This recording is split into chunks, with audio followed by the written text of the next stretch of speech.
जरा सोचिए, आप हजारों साल पहले के एक वैदिक यज्ञ में बैठे हैं। हवा में ना घी और समिधा की एक पवित्र खुशबू फैली हुई है और कानों में एक गूंज है, एक ऐसा अद्भुत, अनुशासित और पवित्र संगीत जो सुनते सुनते मन को एक अलग ही दुनिया में ले जाता है। ये जो आवाज है ये है सामवेद का गान, एक बहुत ही प्राचीन और पवित्र ग्रंथ। लेकिन पता है, ये मधुर संगीत अपने साथ एक बहुत बड़ा सवाल भी लेकर आता है। एक ऐसा सवाल जिस पर सदियों से बहस चल रही है कि आखिर इसका असली मकसद है क्या। तो सवाल ये है कि क्या ये संगीत सिर्फ एक रास्ता है किसी गहरे सच तक पहुंचने का, या फिर ये दिव्य संगीत खुद ही मंजिल है? आज हम इसी सवाल की गहराई में उतरेंगे। तो पहला नजरिया ये कहता है कि सामवेद का असली मकसद तो आध्यात्मिक ज्ञान पाना है, और ये जो संगीत है वो उस मकसद तक पहुंचने का एक बहुत पावरफुल जरिया है, बस। और देखिए, सामवेद का फिलॉसॉफिकल वेट कितना है, इसका अंदाजा आप इसी बात से लगा सकते हैं कि इसकी टीचिंग्स को वेदांत के बराबर माना गया है। वही वेदांत जिसे वैदिक ज्ञान का शिखर कहते हैं। मतलब ये सिर्फ कोई गीतों की किताब नहीं है, ये तो ज्ञान का निचोड़ है। अब इस ज्ञान को समझने के लिए हमें इसके सिंबल्स को देखना होगा।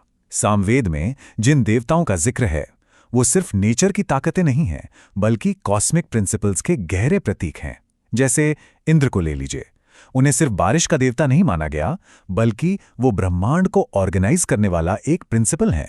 मतलब वो शक्ति जो हर चीज को एक साथ जोड़कर रखती है। और मजे की बात यह है कि ये कोई आज की इंटरप्रिटेशन नहीं है जिसे हम पुराने ग्रंथों पर जबरदस्ती लगा रहे हैं। नहीं, ये आइडिया तो ओरिजिनल मटेरियल में ही मिलता है, जो एंशिएंट विजडम को मॉडर्न साइंटिफिक थिंकिंग से जोड़ता है। और यहीं पर संगीत का रोल आता है। इसका मुख्य काम चेतना को उस लेवल तक ले जाना है जहां इन गहरे सच को महसूस किया जा सके। ठीक इसी तरह सोम का एग्जाम्पल भी यही दिखाता है। ये ग्रंथ एक साथ दो लेवल्स पर काम करता है, एक लिटरल और दूसरा बहुत गहरा, सिंबॉलिक। और इस सिंबॉलिक लेवल तक पहुंचने के लिए वो मेडिटेटिव स्टेट बहुत जरूरी है जो संगीत से पैदा होती है। चलिए अब सिक्के का दूसरा पहलू देखते हैं। एक और आर्ग्यूमेंट यह है कि ये जो गाने का पूरा प्रोसेस है, जो इतना साइंटिफिक और प्रिसाइज है, वही सामवेद का असली सार है। मतलब यहां पर एक्सपीरियंस ही नॉलेज है। खुद सामवेद शब्द को ही देखिए ना, ये इस आर्गुमेंट को और मजबूत करता है। ये बना है सा से, जिसका मतलब है एक ऋचा या मंत्र, और अम से, जिसका मतलब है धुन या गीत। तो इसके तो नाम में ही ये साफ है कि संगीत ही इसकी पहचान की बुनियाद है। माना जाता है कि म्यूजिक को मीडियम इसलिए चुना गया क्योंकि ये वो चीजें एक्सप्रेस कर सकता है जो सिर्फ शब्दों से नहीं की जा सकती। तो इस नजरिए से देखें तो संगीत का जो एक्सपीरियंस है वही नॉलेज है। ये दोनों अलग अलग हैं ही नहीं। और हाँ, ये कोई ऐसा वैसा संगीत नहीं था। इसका स्ट्रक्चर बहुत कॉम्प्लेक्स और साइंटिफिक था। प्रस्ताव से लेकर निधन तक हर हिस्से का एक खास मकसद था।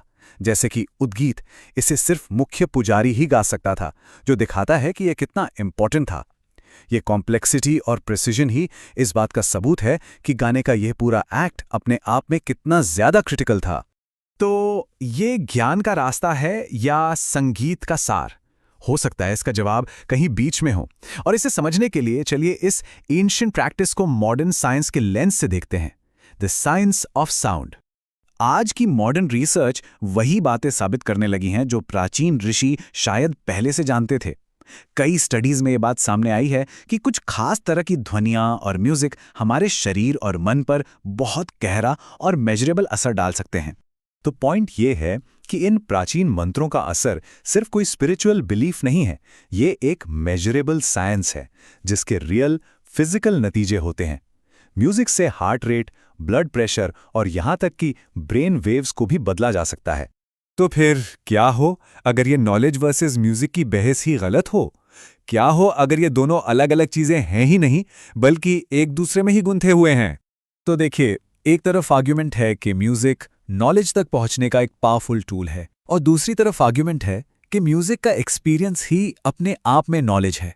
तो शायद नॉलेज और म्यूजिक को अलग किया ही नहीं जा सकता।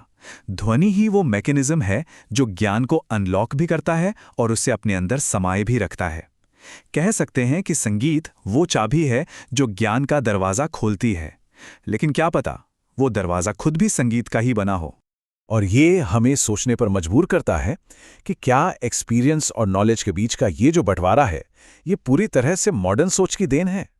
शायद एंशिएंट विजडम उन कॉन्सेप्ट्स को जोड़कर देखती थी जिन्हें आज हम अक्सर अलग अलग करके देखते हैं। और शायद असली ज्ञान उसी पॉइंट पर मिलता है जहां एक्सपीरियंस और अंडरस्टैंडिंग एक हो जाते हैं।